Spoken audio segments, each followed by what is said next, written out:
नमस्कार प्यारे विद्यार्थियों, मैं आपका दोस्त जयप्रकाश शर्मा अधिगम के ऑनलाइन प्लेटफॉर्म पर आपका हार्दिक स्वागत है। मैं आपके लिए एक विशेष शिक्षा के क्षेत्र में शुरुआत करने जा रहा हूँ। नई शुरुआत, नई पहल जिसने अभी तक किसी ने नहीं किया, जिसमें आपको जो है स्पेशल एजुकेशन की जो ब्रांचेस होती हैं जैसे आईडीडी, बीआई और एचआई, इनका जो है डिजिटल ऐप के माध्यम से, डिजिटल बोर्ड के माध्यम से आपको ऑनलाइन कोर्स प्रोवाइड कराया जाएगा, जिसमें आपको एचआई की 6 सब्जेक्ट, बीआई की 6 सब्जेक्ट और आईडीडी की 6 सब्जेक्ट का संपूर्ण नवीनतम पाठ्यक्रम अनुसार सिलेबस कराया जाएगा, वो भी अनुभवी अध्यापकों के द्वारा। तो सबसे पहले आज मैं शुरुआत कर रहा हूं आपको सिलेबस बताने की। यानी आरसीआई ने जो 2021 में पिछली साल जुलाई में सिलेबस जारी किया था, वो अंग्रेजी में जारी किया था। तो कई बच्चों की समस्या होती है कि वो सिलेबस को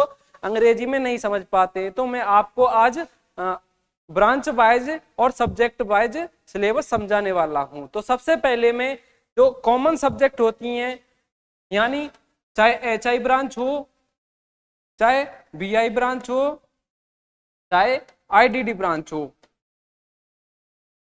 ये तीनों ब्रांचेज होती हैं। इन तीनों ब्रांचेज में दो कॉमन सब्जेक्ट होती हैं, यानी एचआई वाले बच्चों को भी पढ़नी होती हैं, वो बीआई वाले बच्चों को भी पढ़नी होती हैं और आईडीडी वाले बच्चों को भी पढ़नी होती हैं। तो उन दो सब्जेक्ट का नाम है इंट्रोडक्शन टू डिसेबिलिटी, यानी विकलांगता का परिचय।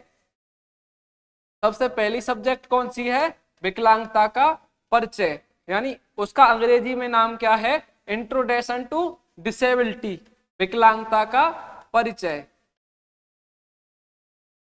ये आपकी फर्स्ट सब्जेक्ट कॉमन हो गई। दूसरी आपकी कॉमन सब्जेक्ट है, वो है चाइल्ड डेवलपमेंट एंड लर्निंग, यानी सीखना और यानी बाल विकास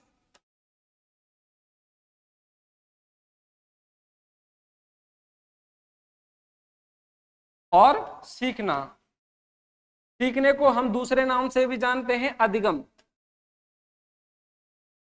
बाल विकास और सीखना, यानी आपकी 3 ब्रांचेस जो राजस्थान में, तीनों ब्रांचेस की वैकेंसी आती है। एचआई की वैकेंसी आती है राजस्थान में, बीआई की वैकेंसी आती है और आईडीडी की वैकेंसी आती है। और भी ब्रांचेस चलती हैं, लेकिन मेन ये 3 ब्रांचेस से जो राजस्थान के बच्चे हैं, मेन इन्हीं ब्रांचेस से जो है अपना डिप्लोमा करते हैं, स्पेशल एसटीसी करते हैं, इन्हीं की वैकेंसी राजस्थान में आती है। तो ये तीनों जो ब्रांच हैं, इनमें 6 सब्जेक्ट होती हैं। इन 6 में से 2 सब्जेक्ट जो है कॉमन होती हैं, यानी एचआई वाले बच्चों को भी पढ़नी होती हैं, बीआई वाले बच्चों को भी पढ़नी होती हैं और आईडीडी वाले बच्चों को भी पढ़नी होती हैं। तो सबसे पहली हमारी है इंट्रोडक्शन टू डिसेबिलिटी, यानी विकलांगता का परिचय। 2 कॉमन सब्जेक्ट है, यानी सभी बच्चों को पढ़नी है, चाहे वह एचआई का बच्चा हो, चाहे आईडीडी का बच्चा हो, चाहे बीआई का बच्चा हो। तो सबसे पहली सब्जेक्ट विकलांगता का परिचय। उसके बाद दूसरा है चाइल्ड डेवलपमेंट एंड लर्निंग, यानी बाल विकास और सीखना। सीखने को हम दूसरे नाम से भी जानते हैं, अधिगम।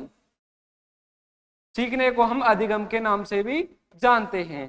तो ये 2 सब्जेक्ट जो हैं हमारी कॉमन हो गई, ये हमें पढ़नी है। तो मैं इनका सबसे पहले हिंदी में सिलेबस लिखाऊंगा। जो आरसीआई के ने सिलेबस जारी किया था, वो इंग्लिश में जारी किया था, अंग्रेजी में जारी किया था। मैं आपको उसे हिंदी में लिखाऊंगा। उसके बाद फिर यूनिट वाइज यूनिट आपको विस्तार से सारी क्लासें मिलेंगी। तो आज मैं केवल सिलेबस के बारे में चर्चा करूंगा, इन 2 कॉमन सब्जेक्ट का। उसके बाद ब्रांचेस वाइज अलग अलग दूसरी क्लास में जो है सिलेबस लिखा दिया जाएगा हिंदी में, ठीक है। तो सबसे पहले मैं विकलांगता का परिचय, यानी इंट्रोडक्शन टू डिसेबिलिटी के सिलेबस के बारे में चर्चा करता हूं। तो सबसे पहले है हमारा विकलांगता का परिचय।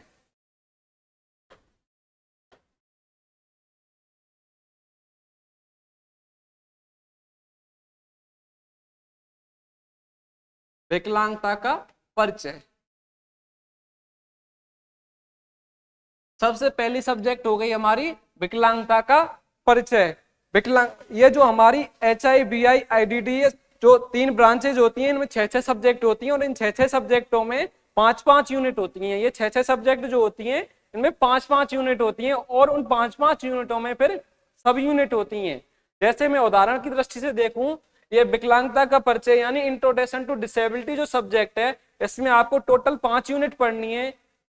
तो सबसे पहले यूनिट है हमारा, जैसे फर्स्ट यूनिट है, 2 यूनिट है, 3 यूनिट है, 4 यूनिट है और 5th यूनिट है। तो इसमें हमें 5 यूनिट पढ़नी है। अब इन पांचों में हमें फिर सब यूनिट पढ़नी है, जैसे 1.1, 1.2, 1.3, 1.4 और 1.5। इसी प्रकार 2.1, 2.2, 2.3, 2.4, 2.5।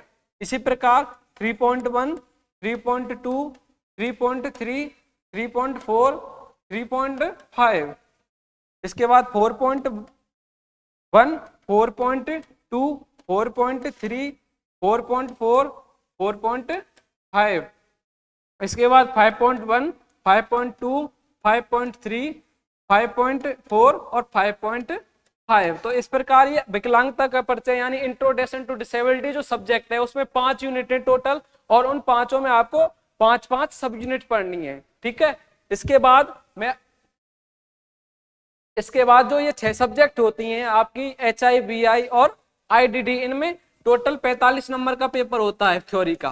बाकी सब कॉलेज की तरफ से, इंस्टीट्यूट की तरफ से जो है प्रैक्टिकल के माध्यम से जाते हैं, यानी 45 नंबर के 6 पेपर होते हैं। इन 45 में से आपको 18 नंबर पास होने के लिए लाने पड़ते हैं। तो इन 45 में जो है 5 नंबर सही गलत आधा साधा आते हैं। उसके बाद जो है 5 क्वेश्चन आपको जो है 5-5 नंबर के मिलेंगे। उसके बाद जो है 4 क्वेश्चन आपको 10-10 नंबर के मिलेंगे। यानी ये 5 तो आधा साधा या सही गलत के हो गए। इसके बाद ये 5 क्वेश्चन जो हैं 5-5 नंबर के, इन 5 में से आपको 4 करने होते हैं, और ये जो है 10-10 नंबर के 4 आते हैं, इनमें से आपको 2 करने होते हैं। तो इस प्रकार आपका पेपर आता है। ठीक है। तो मैं आपको अब हिंदी में सिलेबस लेकर आ रहा हूं। तो सबसे पहले मैं इंट्रोडक्शन टू डिसेबिलिटी की 1.1 फर्स्ट यूनिट जैसे पूरी का लिखा रहा हूं। तो फर्स्ट यूनिट का है हमारा विकलांगता को समझना। फर्स्ट यूनिट का नाम क्या है हमारा? विकलांगता को समझना।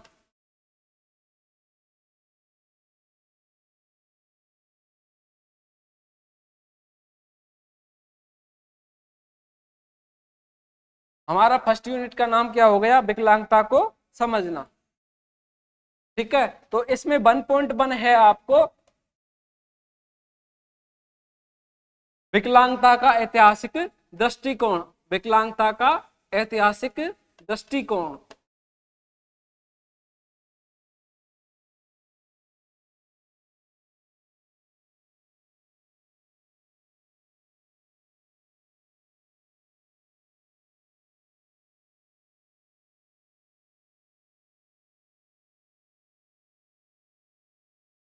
और विकलांगता के राष्ट्रीय और अंतरराष्ट्रीय मॉडल।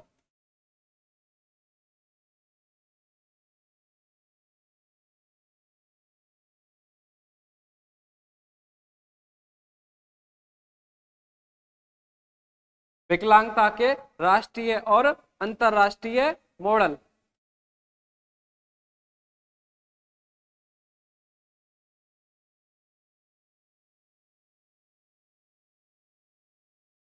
ये आपकी 1.1 में आपको पढ़ना है विकलांगता के ऐतिहासिक दृष्टिकोण, यानी विकलांगों के बारे में प्राचीन काल में कैसी धारणा थी और किस प्रकार से लोगों का जो है उनके प्रति नजरिया चेंज हुआ और वर्तमान में उनकी क्या स्थिति है, इस बारे में इस यूनिट में हमें पढ़ना है। इसके बाद है 1.2। 1.2 में है क्षति, अक्षमता और विकलांगता। 1.2 में है क्षति, अक्षमता और विकलांगता। क्षति, अक्षमता और विकलांगता।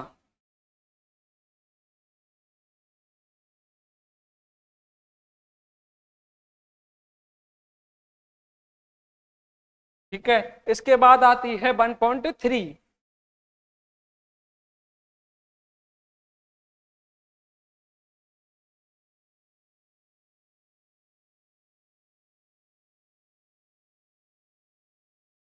इसके बाद आती है 1.3। 1.3 में है आपका PWD एक्ट 1995। यानी विकलांगजन अधिनियम एक्ट 1995।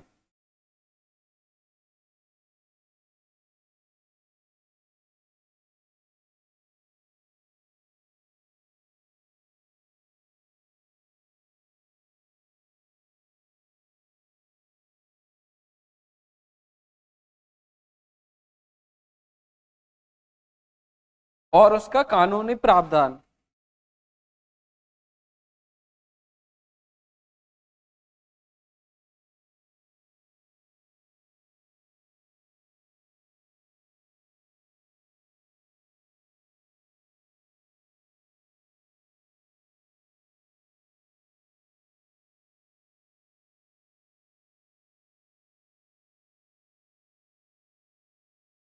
और उसका कानूनी प्रावधान। ये हो गई हमारी वन फर्स्ट यूनिट पढ़ रहे हैं इंट्रोडक्शन टू डिसेबिलिटी में, सिलेबस लिख रहे हैं हिंदी में कि हमें क्या पढ़ना है। तो सबसे पहले फर्स्ट यूनिट का नाम है विकलांगता का, विकलांगता को समझना। इसमें 1.1 है विकलांगता का ऐतिहासिक दृष्टिकोण, यानी प्राचीन काल में विकलांगों के प्रति लोगों का क्या नजरिया था, क्या दृष्टिकोण था, और धीरे धीरे उसमें क्या चेंजेस आए, और उसके बाद जो है उनके लिए क्या एजेंसियां बनी विकलांगता के राष्ट्रीय और अंतरराष्ट्रीय मॉडल में। इसके बारे में हमें पढ़ना है। इसके बाद है 1.3 में क्षति अक्षमता और विकलांगता। इसके बाद है हमारे 1.2 में क्षति अक्षमता और विकलांगता, यानी सबसे पहले किस प्रकार से क्षति होती है, उसके बाद अक्षमता होती है और वह विकलांगता का स्वरूप ले लेती है। और इसके बाद है 1.3 में विकलांगजन अधिनियम 1995 और उसका कानूनी प्रावधान, यानी विकलांगों के लिए क्या कानून बना गया है और राष्ट्रीय स्तर पर अंतरराष्ट्रीय स्तर पर उसके लिए क्या कानून बनाए गए, इसके बारे में बता गया है। तो ये 1.3, 1.2 और 1.4 अब करेंगे, ठीक है। इसके बाद आता है 1.4। 1.4 में है आपका व्यापकता दर और विस्तार दर। 1.4 में है आपका व्यापकता दर और विस्तार दर।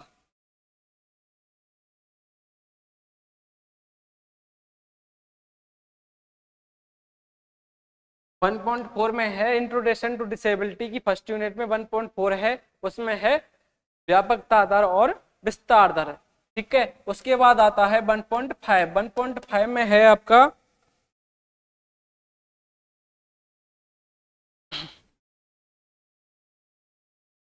इसके 1.4 में एक चीज और जुड़ गया है नई सिलेबस में, विकलांगता के कारण और उसकी रोकथाम।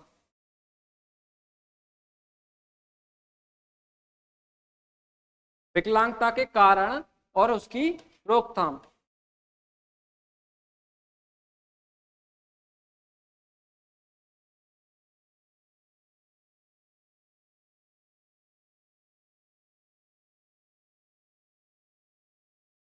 ठीक है। इसके बाद आती है 1.5। 1.5 में है नए सिलेबस के अकॉर्डिंग आपको क्रॉस डिसेबिलिटी और शीघ्र हस्तक्षेप की अवधारणा।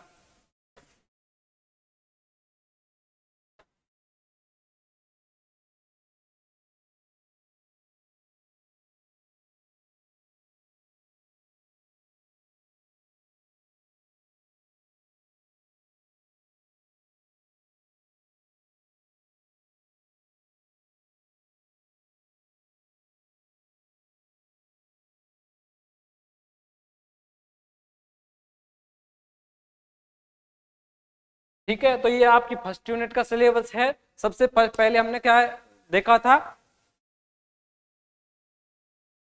सबसे पहले फर्स्ट यूनिट है विकलांगता का ऐतिहासिक दृष्टिकोण, विकलांगता के राष्ट्रीय और अंतरराष्ट्रीय मॉडल। उसके बाद 1.2 है, 1.2 में है क्षति अक्षमता और विकलांगता। 1.2 में क्या है, क्षति अक्षमता और विकलांगता। उसके बाद 1.3 है, 1.3 में है विकलांगजन अधिनियम 1995 यानी पीडब्ल्यूडी एक्ट 1995 और उसके लिए कानूनी प्रावधान। तो ये आपका 1.3 तक हो गया। इसके बाद है 1.4। 1.4 में है व्यापकता दर और विस्तार दर। व्यापकता दर और विस्तार दर, विकलांगता के कारण और उनकी रोकथाम, यानी विकलांगता के कौन कौन से कारण होते हैं और उन्हें किस प्रकार से रोका जा सकता है, इसके बारे में हमें अध्ययन करना है। और उसके बाद है 1.5 यानी क्रॉस डिसेबिलिटी यानी क्रॉस विकलांगता और शीघ्र हस्तक्षेप की अवधारणा। ठीक है, ये आपकी फर्स्ट यूनिट हुई। फर्स्ट यूनिट का ये हिंदी में सिलेबस है। इसके बाद आती है 2 यूनिट।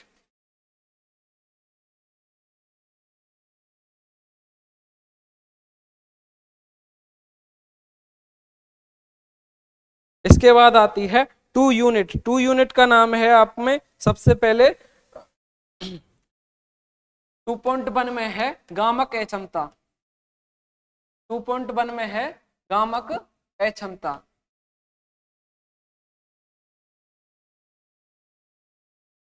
उसके बाद 2.2 में है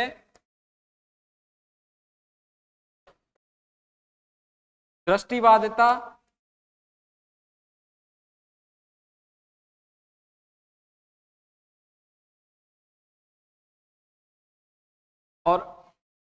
और अल्पदृष्टि।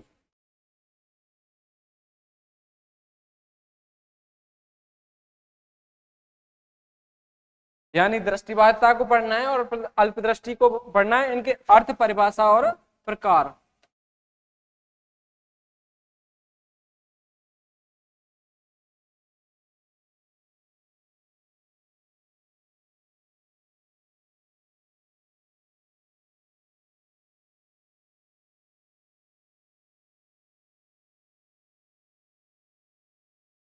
ये आपकी 2 यूनिट है। 2 यूनिट में गामा की क्षमता यानी लोकोमोटर डिसेबिलिटी। उसके बाद 2.2 है। 2.2 में है आपका दृष्टिबाधिता, अल्पदृष्टि का अर्थ और उसकी परिभाषा और उसके प्रकार और किस प्रकार से ये आता है और उसकी क्या रोकथाम है, इसके बारे में अध्ययन करेंगे। इसके बाद 2.3 है। 2.3 में है आपका श्रवणबाधिता।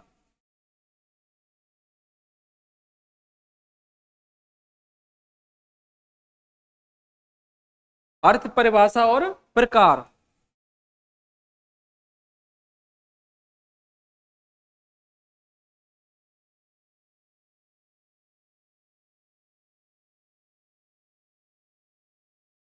ठीक है। 2.1 में गामा की क्षमता यानी लोकोमोटर डिसेबिलिटी और 2.2 में दृष्टिबाधिता यानी विजुअल इम्पेयरमेंट और 2.3 में है श्रवणबाधिता यानी एचआई यानी हियरिंग इम्पेयरमेंट। इनका अर्थ, परिभाषा और प्रकार और इनकी रोकथाम के बारे में हमें पढ़ना है। ठीक है। इसके बाद आता है 2.4। 2.4 में है आपका भाषा विकार।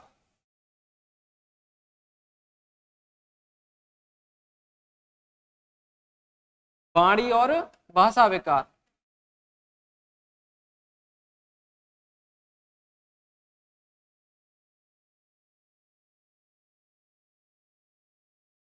टू पॉइंट फोर में क्या है आपका वाणी और भाषा विकार यानी जो एचआई बच्चे होते हैं उनको बोलने में किस प्रकार की परेशानी होती है उसके बारे में हम इसके अध्ययन करेंगे। इसके बाद जो है 2.5 में है आपका डीप बहरा अंधता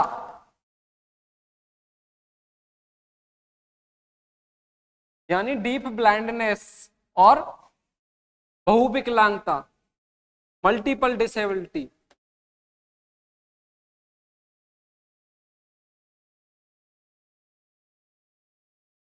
ठीक है। ये आपकी 2 यूनिट कंप्लीट होती है सिलेबस में, यानी ये हिंदी में सिलेबस है। फर्स्ट का लिखा दिया, सेकंड का लिखा दिया। उसके बाद आते हैं हम थर्ड यूनिट पे। थर्ड यूनिट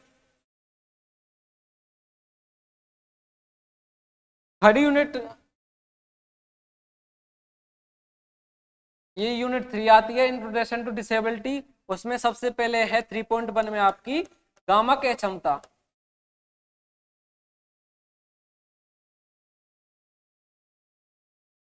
गामक अक्षमता। 3.2 में है आपकी विशिष्ट सीखने की अक्षमताएं।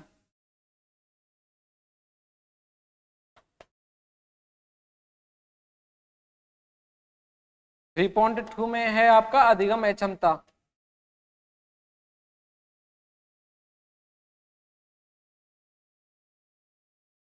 3.3 में है आपका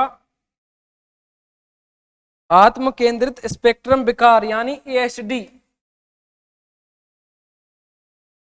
स्वलीनता।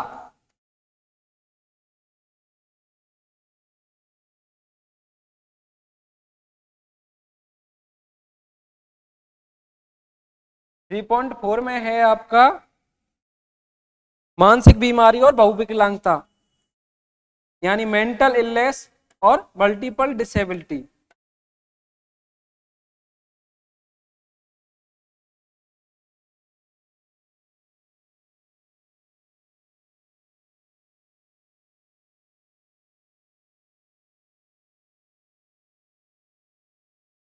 ये 2.4 हो गया। इसके बाद आते हैं हम 3.5 पे। 3.5 में क्या है कि जीर्ण तंत्र का संबंधी स्थितियां और रक्त विकार।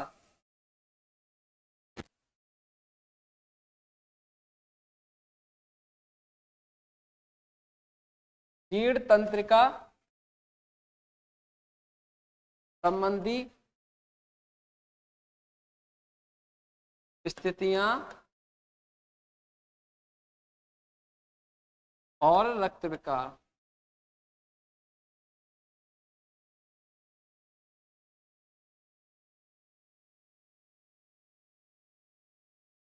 ये आपकी 3 यूनिट का सिलेबस हो गया। इसके बाद आते हैं हम 4 यूनिट पे। 4 यूनिट में है प्रारंभिक पहचान और हस्तक्षेप।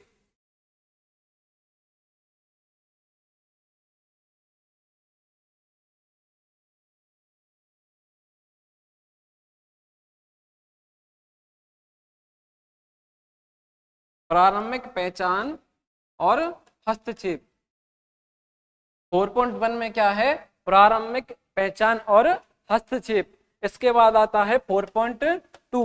4.2 में है आपका, ये आपकी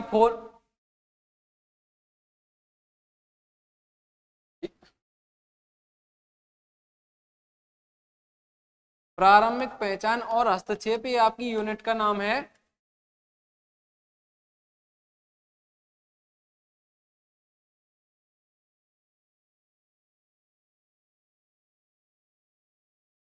इसके बाद जो है 4.1। 4.1 में है आपका विकलांगों की प्रारंभिक पहचान और शीघ्र हस्तक्षेप की अवधारणा। विकलांगों की प्रारंभिक पहचान और शीघ्र हस्तक्षेप की अवधारणा।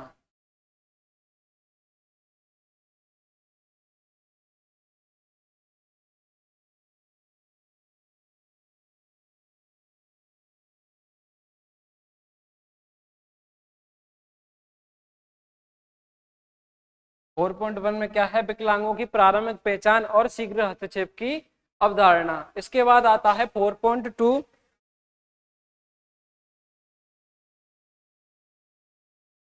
इसके बाद आता है 4.2 क्रॉस डिसेबिलिटी और अर्ली इंटरवेंशन सेवाओं का आयोजन।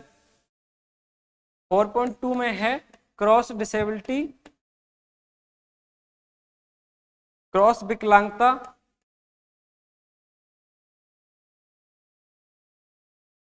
और अर्ली इंटरवेंशन सेवाओं का आयोजन।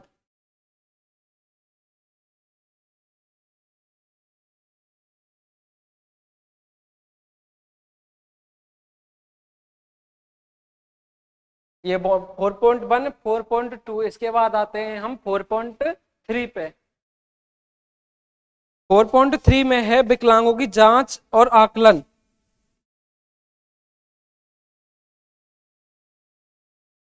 विकलांगों की जांच और आकलन।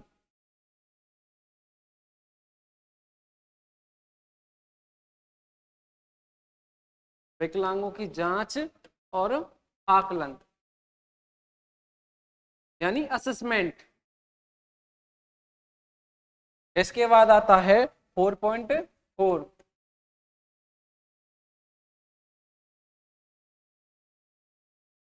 इसके बाद आता है 4.4। 4.4 में है आपका आरपीडी 2016 के अनुसार प्रारंभिक हस्तक्षेप में आरपीडी 2016 के अनुसार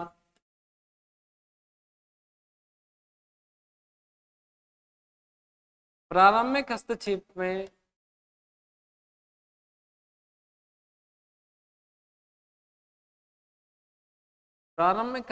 में माता पिता शिक्षक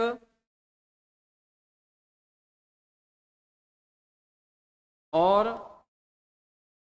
समुदाय की भूमिका।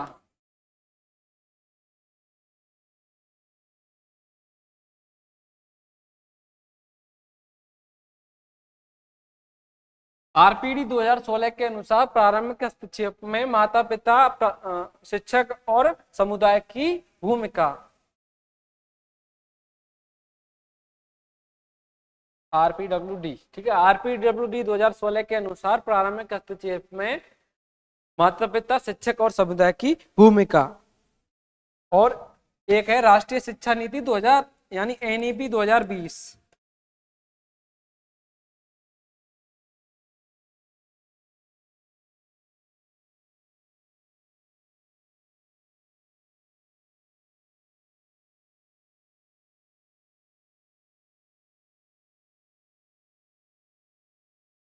यानी नेशनल एजुकेशन पॉलिसी, राष्ट्रीय शिक्षा नीति 2020। ये आपका 4.4 तक हो गया, ठीक है। इसके बाद है आपका विकलांगता क्षेत्र में मानव संसाधन 5th यूनिट, यूनिट 5, विकलांगता क्षेत्र में मानव संसाधन।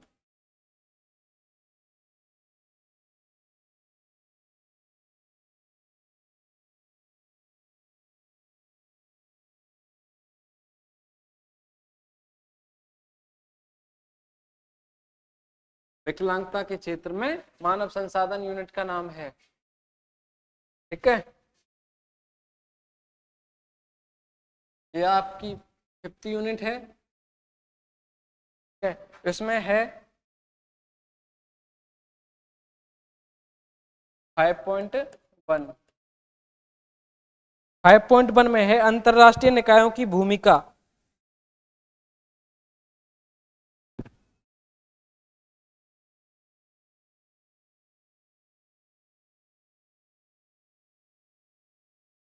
अंतरराष्ट्रीय निकायों की भूमिका।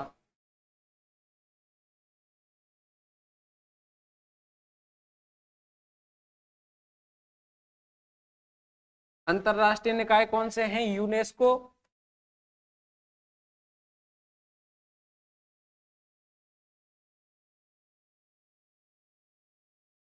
यूनिसेफ,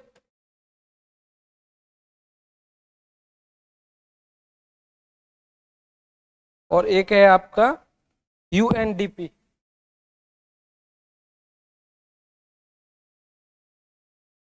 ठीक है, ये अंतरराष्ट्रीय निकायों की भूमिका है। इसके बाद है आपका 5.2 वो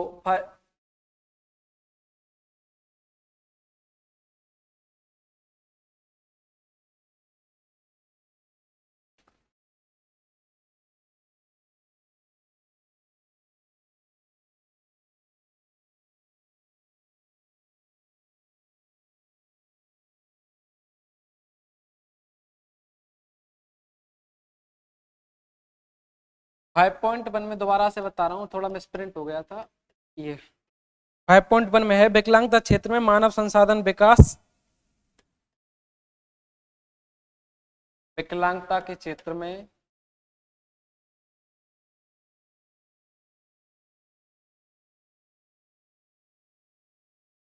मानव संसाधन विकास।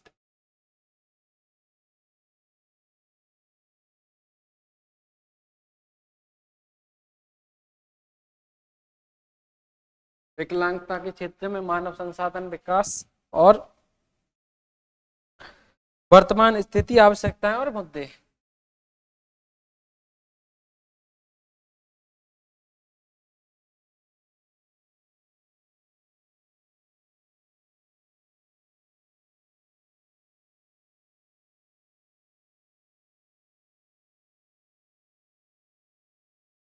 मुद्दे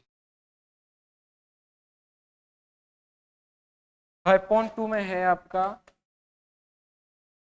अंतरराष्ट्रीय निकायों की भूमिका।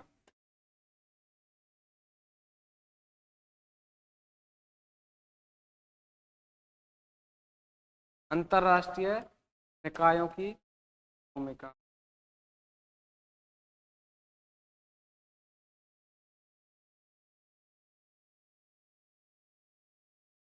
कौन कौन से अंतरराष्ट्रीय निकाय हैं? यूनिसेफ, यूनेस्को,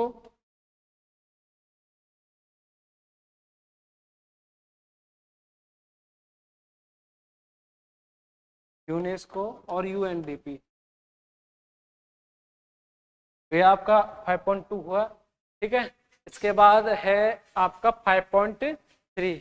इसके बाद कौन सा है आपका 5.3? 5.3 में है आपका अंतर्राष्ट्रीय सम्मेलन और नीतियां।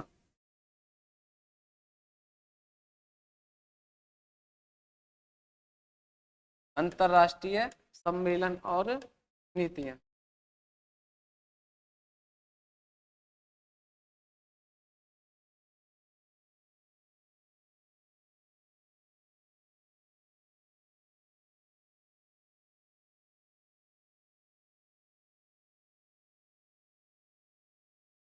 फाइव पॉइंट फोर में है आपका राष्ट्रीय संस्थानों की भूमिका।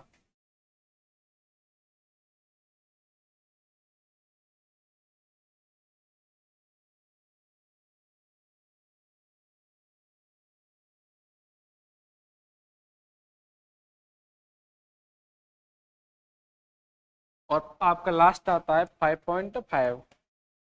इसमें है आपका विकलांगता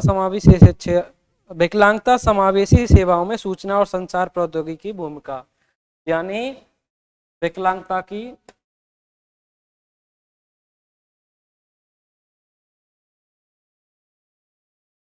समावेशी शिक्षा में संचार प्रौद्योगिकी की भूमिका।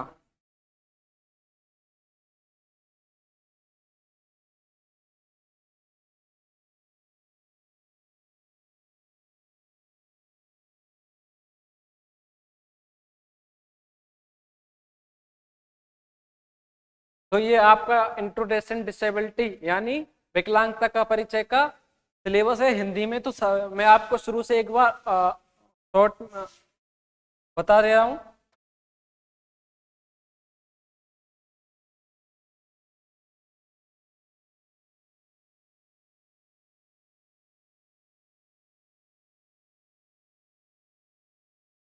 हाँ, तो सबसे पहले आपकी फर्स्ट यूनिट है इंट्रोडक्शन टू डिसेबिलिटी में विकलांगता को समझना।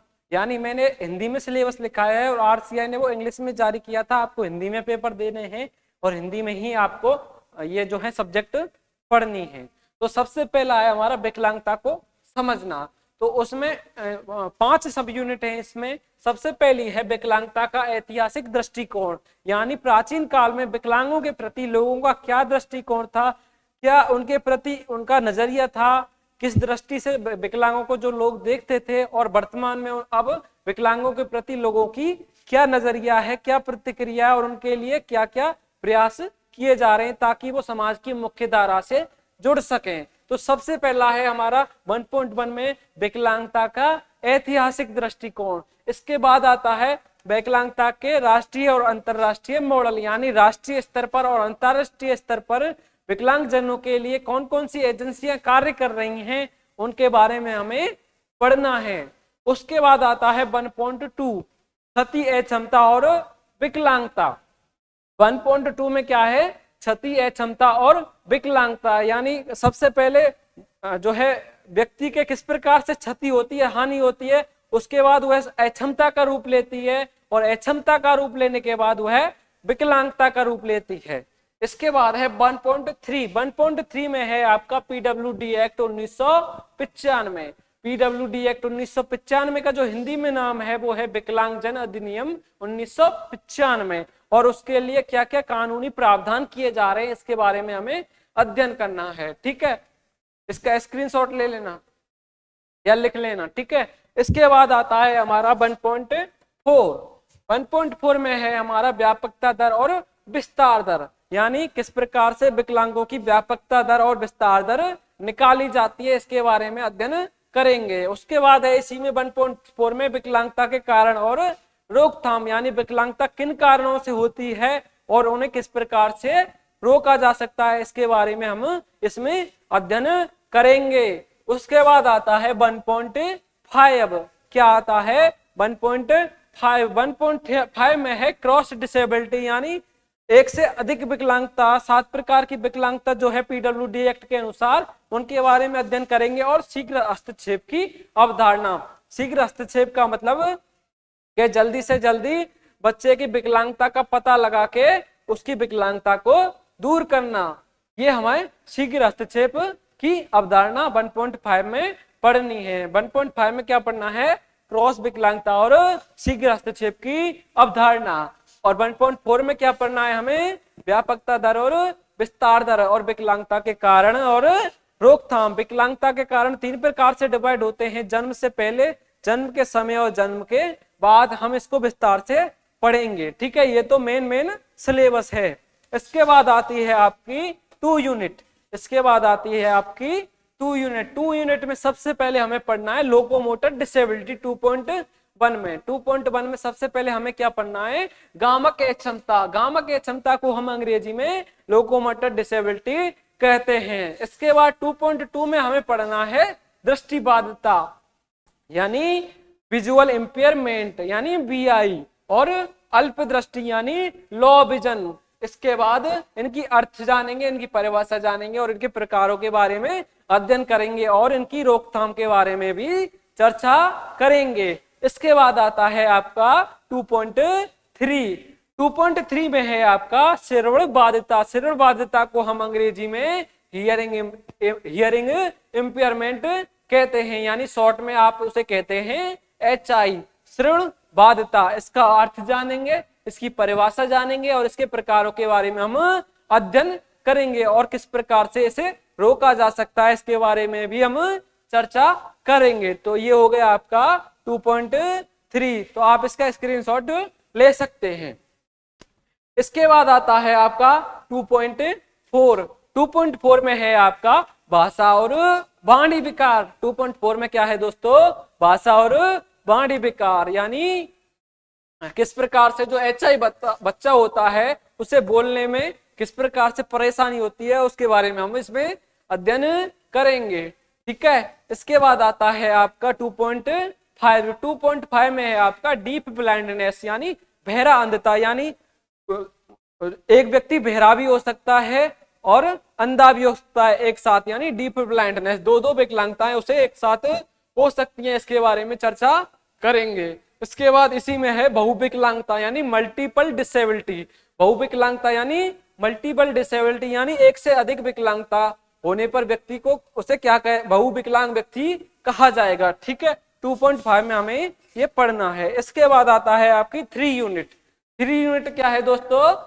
3.1 में है आपका गामक अक्षमता। 3.1 में है आपका गामक अक्षमता। गामक अक्षमता को हम अंग्रेजी में लोकोमोटर डिसेबिलिटी कहते हैं, यानी जिस व्यक्ति को चलने फिरने में समस्या होती है वो व्यक्ति गामक अक्षमता से ग्रसित व्यक्ति कहलाता है। इसके बाद आती है 3.2। 3.2 में है अधिगम अक्षमता, यानी विद्यार्थियों को कई प्रकार की सीखने में परेशानी होती है, जैसे किसी का ध्यान नहीं लग पाता है क्लास में, कोई लिखने में परेशानी होती है, किसी को गणितीय कैलकुलेशन करने में परेशानी होती है, और अनेक प्रकार की जो है इसमें अधिगम अक्षमता हम विस्तार से पढ़ेंगे। अधिगम अक्षमता यानी सीखने में किसी प्रकार की परेशानी का होना ही क्या कहलाता है? अधिगम अक्षमता कहलाता है। ठीक है दोस्तों, इसके बाद आता है आपका 3.3। 3.3 में है स्वलीनता, यानी ऑटिज्म डिसऑर्डर स्पेक्ट्रम जो है इसे हम स्वलीनता कहते हैं, यानी जो व्यक्ति स्वलीन रहता है वो भी एक विकलांगता की श्रेणी में आता है। तो 3.3 में हम स्वलीनता के बारे में अध्ययन करेंगे। इसके बाद आता है आपका 3.4। 3.4 में है दोस्तों मानसिक बीमारी और बहुविकलांगता, 3.4 में क्या है दोस्तों, मानसिक बीमारी और बहुविकलांगता। मानसिक बीमारी जो है अस्थायी होती है, यानी इसे ठीक किया जा सकता है, उसे जिसे हम दिमाग का बुखार भी कहते हैं अपनी स्थायी भाषा में। और बहुविकलांगता यानी एक से अधिक विकलांगता, इसमें हम अध्ययन करेंगे। ठीक है दोस्तों, ये आपकी 3.4 हो गई। इसके बाद आती है आपकी 3.5 यानी जीर्ण तंत्र का संबंधी स्थितियां और रक्त विकार। जीर्ण तंत्र का संबंधी स्थितियां और रक्त के विकार के बारे में हम इसका विस्तार से अध्ययन करेंगे। ठीक है, इसके बाद आती है दोस्तों आपकी 4 यूनिट। कौन सी यूनिट, 4 यूनिट। 4 यूनिट में हमें सबसे पहले पढ़ना है आपका 4 यूनिट का सबसे पहले नाम है प्रारंभिक पहचान और हस्तक्षेप। उसका नाम क्या है, प्रारंभिक पहचान और हस्तक्षेप। इसके बाद 4.1 आती है, इसमें 4.1 है विकलांगों की प्रारंभिक पहचान और शीघ्र हस्तक्षेप की अवधारणा। यानी किस प्रकार से जो है विकलांगों की प्रारंभिक पहचान की जा सकती है, यानी विकलांगता का जैसे ही बच्चा जन्म लेता है शुरू में ही अगर उसे पता लगा लिया जाए तो उसे हम शीघ्र ही ठीक कर सकते हैं, शीघ्र ही उसका उपचार कर सकते हैं प्रशिक्षण के माध्यम से, ट्रेनिंग के माध्यम से। ठीक है दोस्तों, विकलांगों की प्रारंभिक पहचान यानी जल्दी से जल्दी विकलांगता का पता लगाना और शीघ्र हस्तक्षेप यानी उसे पता लगा के उसे जल्दी से जल्दी ठीक करना, इसके बारे में हम अध्ययन करेंगे। इसके बाद आता है दोस्तों 4.2। 4.2 में है आपका क्रॉस विकलांगता और अर्ली इंटरवेंशन सेवाओं का आयोजन। ठीक है, इसको भी हम विस्तार से जानेंगे। इसके बाद आती है आपकी 4.3। 4.3 में क्या है मित्रों, 4.3 में क्या है, विकलांगों की जांच और आकलन यानी उनका असेसमेंट की विकलांगता किस स्तर तक है उसके, यानी विकलांगता को भी हम मापते हैं कि किस लेवल तक उसे विकलांगता है। जैसे एचआई को हम डीबी में मापते हैं, ठीक है, इसी प्रकार उनका असेसमेंट करते हैं, आकलन करते हैं कि ये बच्चा क्या कर सकता है, इसे कितनी विकलांगता है, ये अपने आप पे सेल्फ डिपेंड हो सकता है या ये दूसरों पर ही डिपेंड रहेगा। इसके बारे में हम उनके स्तर का पता लगाते हैं और उनके लिए फिर प्रशिक्षण देते हैं। इसके बाद 4.4 आता है। 4.4 में है आपका आरपीडब्ल्यूडी एक्ट 2016 के अनुसार प्रारंभिक हस्तक्षेप में माता पिता, समुदाय और शिक्षक की क्या भूमिका होती है। यानी जब बच्चा परिवार में जन्म लेता है तो सबसे पहले हमारे जो माता पिता होते हैं, शिक्षक होते हैं और हमारा जो आस पड़ोस होता है, उनकी विकलांगता की पहचान करने में उनकी जो है क्या योगदान रहता है, क्या भूमिका रहती है, इसके बारे में हम अध्ययन करेंगे। ठीक है दोस्तों, इसके बाद आता है, इसमें एक चीज और पढ़नी है, एनईपी 2020 यानी राष्ट्रीय शिक्षा नीति 2020। ठीक है दोस्तों, ये आपका 4.4 हो गया। इसके बाद आता है, इसके बाद आता है आपकी 5th यूनिट। 5th यूनिट में है आपका विकलांगता के क्षेत्र में मानव संसाधन। विकलांगता के क्षेत्र में यानी विकलांगजनों के लिए क्या क्या संसाधन प्रोवाइड किए जा रहे हैं और उसमें किन किन की भूमिका है, इसके बारे में अध्ययन करेंगे। तो 5.1 में है आपका विकलांगता के क्षेत्र में मानव संसाधन विकास, वर्तमान स्थिति, आवश्यकताएं एवं मुद्दे, यानी उनके लिए किस किस चीजों की जरूरत है, कौन कौन सहयोग कर सकता है इसमें, यानी जैसे व्हील चेयर हो गई उनके लिए, और मतलब जैसे श्रवणबाधित बच्चे होते हैं उनके लिए हियरिंग एड्स हो गए यानी श्रवण यंत्र हो गए। तो इन मानव संसाधन यानी कौन कौन सी एजेंसियां उन्हें प्रोवाइड करा सकती हैं और क्या क्या संसाधन उन्हें उपलब्ध कराए जा सकते हैं, इसके बारे में अध्ययन करेंगे। इसके बाद आता है 5.2। 5.2 में है आपका अंतरराष्ट्रीय निकायों की भूमिका, यानी इंटरनेशनल स्तर पर विकलांगों के लिए कौन कौन सी एजेंसियां कार्य कर रही हैं, जैसे यूनेस्को, यूनिसेफ और यूएनडीपी। ये अंतरराष्ट्रीय स्तर पर विकलांगजनों के लिए उनको मुख्य धारा से जोड़ने के लिए उनके लिए कार्य कर रही हैं। ठीक है दोस्तों, इसके बाद आता है 5.3। 5.3 में है अंतरराष्ट्रीय सम्मेलन और नीतियां, यानी सभी देश जो होते हैं आपस में विकलांगजनों के लिए एक सम्मेलन आयोजित करते हैं और क्या क्या उनके लिए नीतियां बनाते हैं, उसके बारे में चर्चा करेंगे। इसके बाद आता है 5.4 में। 5.4 में है राष्ट्रीय संस्थानों की भूमिका, यानी हमारे भारत लेवल पर, नेशनल लेवल पर कौन कौन सी जो संस्थाएं विकलांगों के लिए कार्य कर रही हैं, जैसे अलिया वर्जंग national institute of hearing handicap, यानी श्रवण बाधित बच्चों के लिए अलियावर जंग AYJNHH मुंबई जो है श्रवणबाधित बच्चों के लिए कार्य कर रही है। निपमेड जो है चेन्नई, निपमेड चेन्नई में है, वो मानसिक मंदित बच्चों और बहुविकलांग बच्चों के लिए कार्य कर रही है। NIBS देहरादून वह बिजु दृष्टिबाधित बच्चों के लिए कार्य कर रही है। तो इस प्रकार से अनेक राष्ट्रीय स्तर की संस्थाएं जो विकलांगों के लिए कार्य कर रही हैं और विकलांगता के क्षेत्र में ये एजेंसियां उनके लिए टीचर तैयार कर रही हैं, स्पेशल डिप्लोमा का कोर्सेस का आयोजन करती हैं हर साल। ठीक है, इसके बाद आता है 5.5 विकलांगता की समावेशी शिक्षा में संचार प्रौद्योगिकी की भूमिका, यानी वर्तमान में जो टेक्नोलॉजी आ रही है नई नई, उसमें विकलांगों के लिए संचार प्रौद्योगिकी यानी ICT की क्या भूमिका है, इसके बारे में अध्ययन करेंगे। तो कैसा लगा दोस्तों आज का मेरा क्लास, कमेंट करके जरूर बताइए, फीडबैक जरूर दीजिए। जुड़ता हूं आगे। नमस्कार, आपका हार्दिक आभार। Okay, thank you.